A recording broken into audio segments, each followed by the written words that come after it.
Guys, another marriage question. When are you getting married? Like, guys, stop it.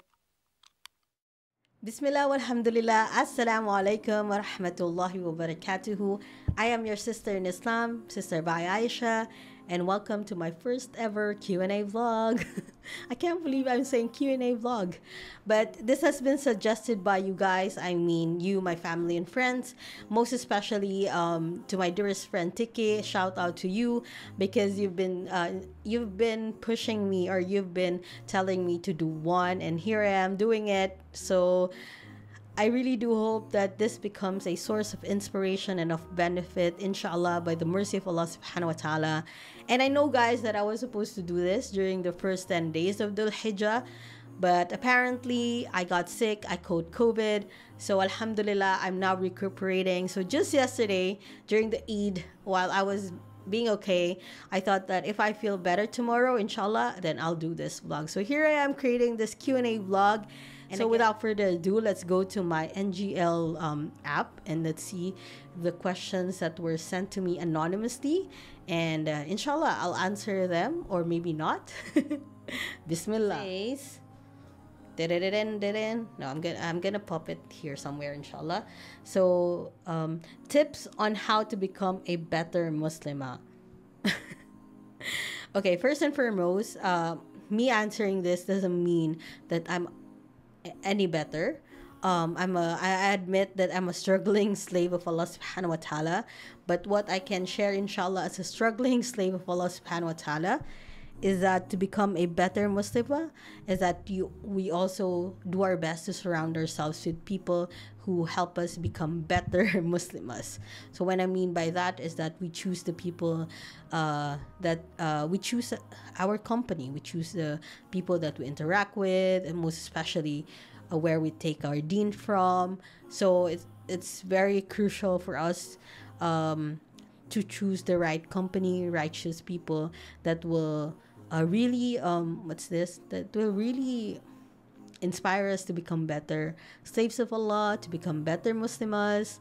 And of course, I think secondly, also in relation to this as well, is to seek knowledge, to never let go of this eagerness to seek knowledge, because when we seek knowledge, we increase our love for Allah, we increase our love for the Prophet ﷺ, we increase our love for Islam, and so we become better in the end, inshallah. So yeah, so I'm gonna jump into another anonymous message, and it says, oops, I miss simple yet short conversation when you're still my husband's student at UPD.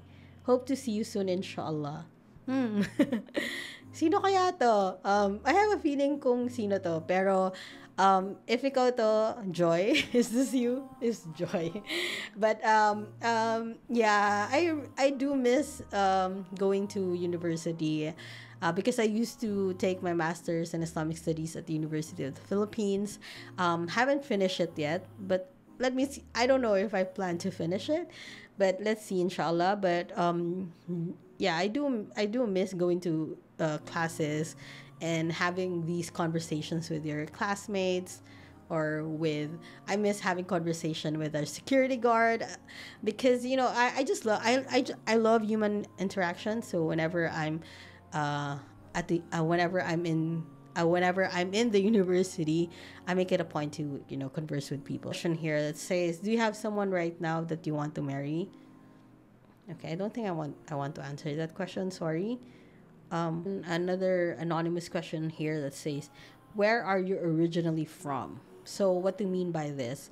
So if I'm from the Philippines, born and raised in the Philippines, but specifically where in the Philippines, I'm originally from the southern part of the Philippines in Mindanao. Guys, another marriage question. When are you getting married? Like, guys, stop it. Sometimes I feel like maybe these are my family or friends that are trolling me.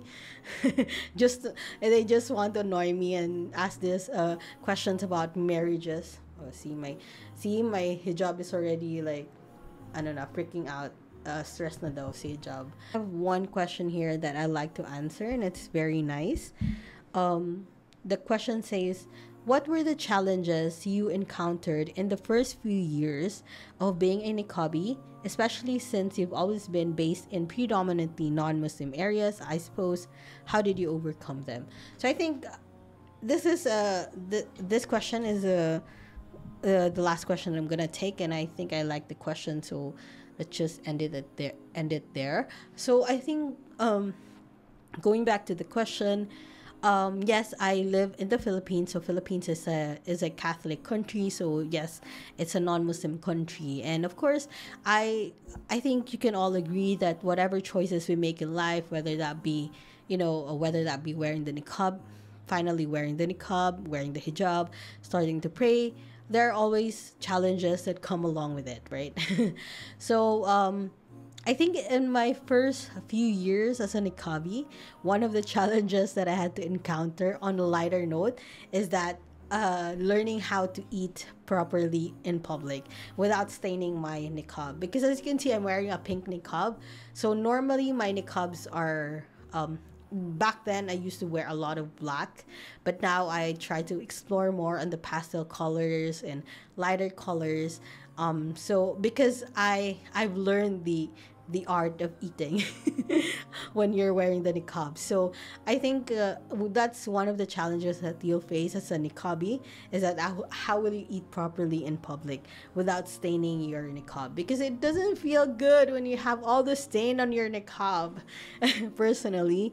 But pro tip, inshallah, to those who want to wear the niqab, and in terms of the niqab, I think in the first few weeks or months, don't eat ice cream. Well, don't eat sundae cones or ice cream on cones in public, because you won't be able to avoid it, that it would stain your niqab.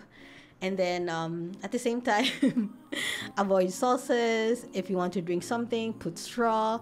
So I guess on a lighter note, that's one of the challenges that I had to face, which is how to eat properly with my niqab on so that I don't stain my niqab.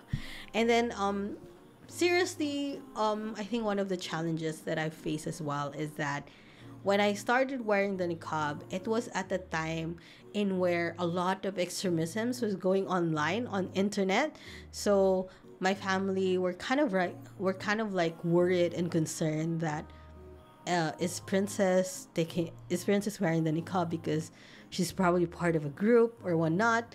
So they were worried, but I had to prove it that no, that I actually did it for not for any of those reasons, but really for the sake of Allah subhanahu wa ta'ala.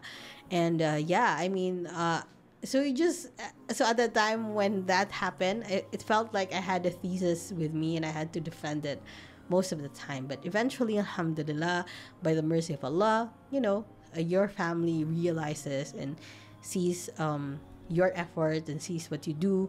So you've proven that no, you're not. So I've gained their trust when it comes to my niqab, and Alhamdulillah. And then I think thirdly is the public stares that you normally, you'd expect that because that's part of the package of you wanting to wear the niqab, that you receive stares from people when you're in public. And I guess you to overcome that is to see it as an opportunity actually to strike a conversation, smile with people. It's an opportunity to make dawah actually.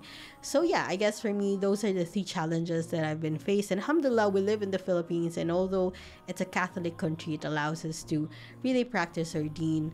And I'm grateful for that because, since then I've been wearing my niqab and I haven't really had a huge problem wearing it in this country. So alhamdulillah. So I guess that's all about it, guys. I hope that inshallah, again, whatever good that you've taken from this Q&A vlog is from Allah subhanahu wa ta'ala, and all the shortcomings are from my own. So subhanakallahumma wa bihamdika nashhadu an la ilaha illa ant nastaghfiruka wa natubu ilaik. If you like this Q&A vlog, put a comment below or double top. I don't know what to say towards the end. I just want to say that thank you very much for your trust that I can do a Q&A vlog, and hopefully this won't be the last. I'm gonna be busy in the coming weeks, but then we'll see, inshallah. So I guess jazakumullah khairan, guys, and thank you, and again, thank you for the trust. Until the next one, inshallah. Assalamu alaikum wa rahmatullah.